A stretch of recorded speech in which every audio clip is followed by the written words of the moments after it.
Հայաստանում առանձնատուն, որտեղ կա ցանկացած զբաղվում, մինչև աչքովս չտենամ չեմ հավատալու։ Ես չեմ հասկանում էդի շպիտի լինի, որ ես զարմանամ։ Փակ տակածվող լողավազան կա, այդ արդեն լավ է, բայց Հայացքիցս պարզա չէ, որ ընդեղ էլի բան եմ տեսել։ Ժողովուրդ ջան, աշկից ճիշտ էին ասում, ստեղ շոքեբաղնիկ էլ կա փաստորեն։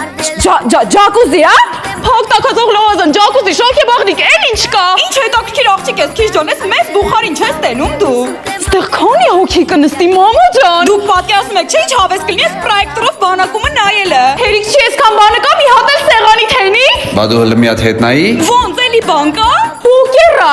պոկերի հետ մեկտեղ այստեղ PlayStation-ը կա։ Ճիշտ էին ասում էլի, այ մարդեղ ամեն ինչ կա։ Չէ դուք հիմա լուրջ եք խոսում են լողավազանը քիչ էլ մի հատ էլ էս բացօթյան հետն էլ տակածվելու է, կողքն էլ ջակուզի կա։ Էս մենք արժանի ենք սրան։ Արդեն ոչ մի բան աչքից չէր գալու, եթե չտենա ես մանգալը բա պիտի հաց ուտեմ, իսկ որտեղ պիտի հաց ուտեմ։ Այս տաղավարում մինչև 25 հոգի նստում է։ Ճիշտ էլ ասում են, այստեղ յուրաքանչյուր զբաղվում կարաս գտնես, ու ստեղ մի օրով չեն գալիս, պիտի գաս մի քանի օր մնաս 15 անձի համար գիշերակաց ունենք։ Նոր տարում 17 հոգի կտեղավորենք։ Երեխեք սյո սաղ ստուգել եմ, հանգիստ կարա գաք ստեղ ձեր ժամանակը անցկացնելու։ Ամրագրումների համար զանգում եք այս հեռախոսամարին կամ ես կամ էլ ես։